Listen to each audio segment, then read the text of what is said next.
오늘은 이스라엘 백성들의 성막 생활에 관해 말씀드리고자 합니다.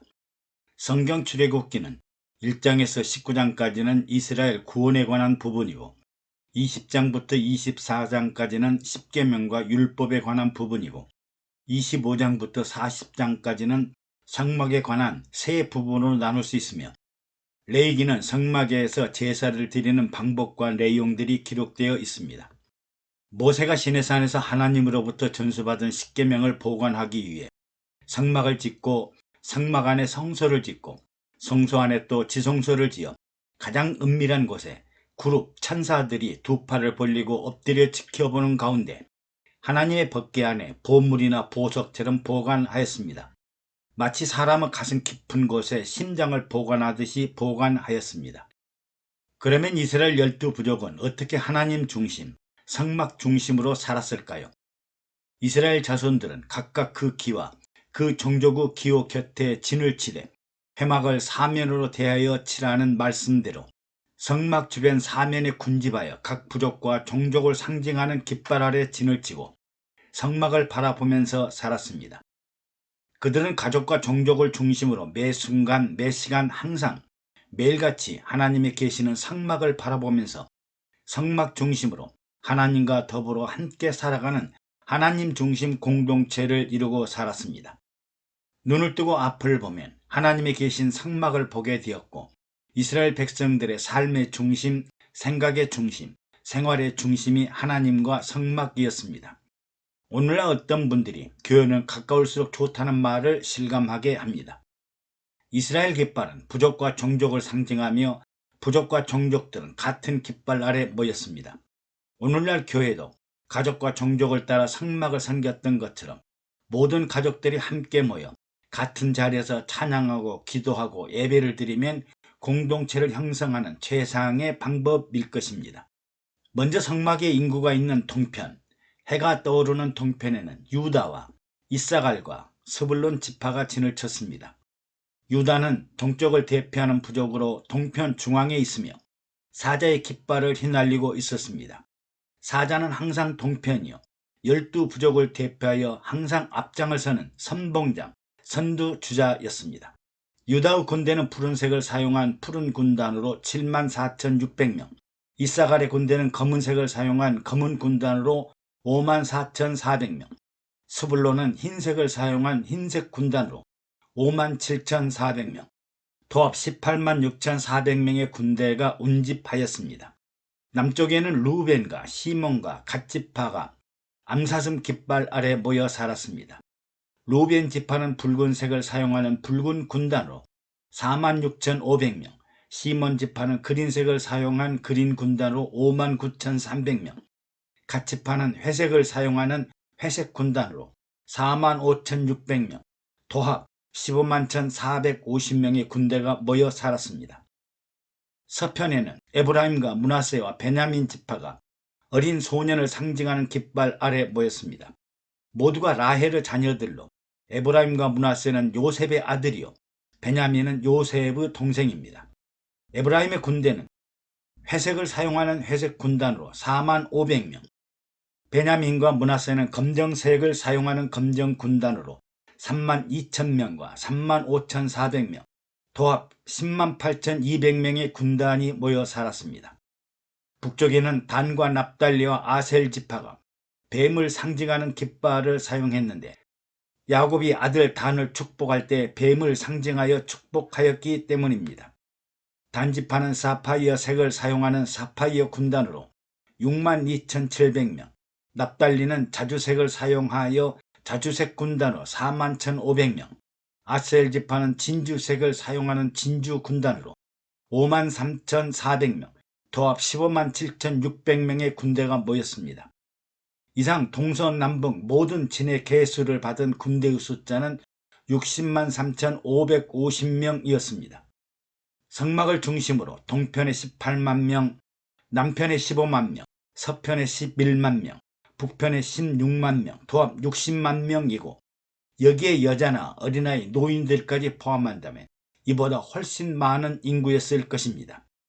이는 마치 구름처럼 많았고 높은 하늘에서 보면 마치 메뚜기 떼처럼 보였을 것입니다.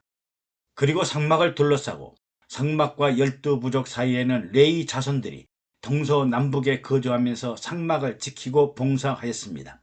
즉 동편에는 모세와 아론과 아론의 자손들이 진을 치고 성소를 지키고 법궤를 어깨에 메고 이동을 하였으며, 남쪽에는 레위의 고핫 자손들이 성막을 지키고 떡상과 등대와 단들을 옮겼으며, 서쪽에는 레위의 게르손 자손들이 성막을 지키고 성막과 성소의 휘장과 덮개를 옮기는 일을 하였고, 북쪽에는 레위의 무라리 자손들이 성막을 지키고 성막의 널판과 기둥과 받침대를 옮기는 일을 했습니다. 이렇게 보면 이스라엘 백성들은 성막 사면을 둘러 진을 치고 살았으나 성막 주위에는 레위 자손들이 굳게 지켜 함부로 성소 주위에 다가갈 수 없고, 반드시 레위인들의 인도와 지도를 받아야 성막에 가까이 갈 수 있었습니다. 성막과 성소는 거룩한 하나님이 임재하는 곳이므로 거룩하게 제사를 드려야 했고, 성막을 지키는 일, 보호하는 일, 이전하는 일은 아무나 함부로 망령되게 하지 못하도록 하였습니다. 1997년 겨울에 미국 LA의 비버리 힐즈에 있는 유대인 회당을 방문한 적이 있는데 놀라운 말을 들었습니다. 회당 복도 한쪽 벽에 회당을 섬겼던 분들의 가계도가 있다고 했습니다. 누구누구가 언제까지 회당을 섬겼던 기록들을 마치 생명록이나 행위록처럼 벽에 걸어두었다고 합니다. 먼 훗날 그들의 후손들이 회당을 찾으면 그때의 일들을 전한다고 하니 후손들이 얼마나 은혜를 받았겠습니까? 이때 나는 생각했습니다. 우리나라 교회들도 교회를 섬겼던 가게들을 생명록이나 행위록처럼 비치해두면 후손들이 얼마나 조상들을 자랑하고 존경하고 교회를 사랑하게 될까 하는 마음이 들었습니다. 종족과 부족을 따라 섬겼던 유대인들의 모습이 자랑스러웠습니다. 다음은 성막의 이동은 어떻게 했을까요? 성막은 철저한 하나님의 인도 가운데 구름 기둥과 함께 이동을 했습니다. 구름 기둥이 옮겨가면 성막도 옮기고, 구름 기둥이 멈추면 성막도 멈추어 이틀이든지 한 달이든지 1년이든지 구름이 성막 위에 머물러 있으면 진행하지 않았습니다. 성막을 세운 날에는 구름이 성막을 덮었고, 저녁이 되면 성막 위에 불모양 같은 것이 나타나 아침까지 머물렀는데, 낮에는 구름 기둥에 밤에는 불기둥이 항상 덮고 있었습니다. 회당의 이동 순서는 이렇게 진행되었습니다. 성막과 성소의 가장 깊은 곳에 있는 법궤부터 이동하였고, 나중에 성막의 휘장과 기둥들이 이동했으며 성물과 성물 사이에 부족들이 이동하였습니다. 먼저 구름 기둥이 3-4일 전에 이동하였고, 동편에 있는 모세와 아론과 아론의 자손들이 법궤를 어깨에 메고 출발하였고, 바로 뒤에 동편에 있는 유다와 이사갈과 스불론 족속이 따랐습니다. 성물인 떡상, 등대, 제단은 남편에 있는 레위인들인 고핫 자손들이 옮겼고, 바로 뒤에 남편에 있는 르우벤 족속, 시므온 족속, 갓 족속이 따랐으며, 다음에는 성막과 장막의 휘장과 덮개는 서편에 있는 레위인들인 게르손 자손들이 옮겼고, 바로 뒤에 에브라임, 므낫세, 베냐민 족속이 따랐습니다. 그 다음엔 판넬과 기둥을 북편의 레위인인 무라리 자손들이 옮겼고, 뒤이어 북편에 있는 단과 아셀과 납달리 족속들이 이동을 하였습니다. 성막에 이동하는 의미는 무엇일까요? 그들이 여호와의 산에서 떠나 3일길을 행할 때 여호와의 언약궤가 그 3일길 앞서 행하며 그들의 쉴 곳을 찾았고, 그들이 행진할 때 낮에는 여호와의 구름이 그 위에 덮였다라고 했습니다. 성막은 3일길을 앞서서 먼저 이동하였으므로 멀리 간 것이 아니라 조금씩 이동했으며 구름 기둥으로 이스라엘을 인도하였습니다.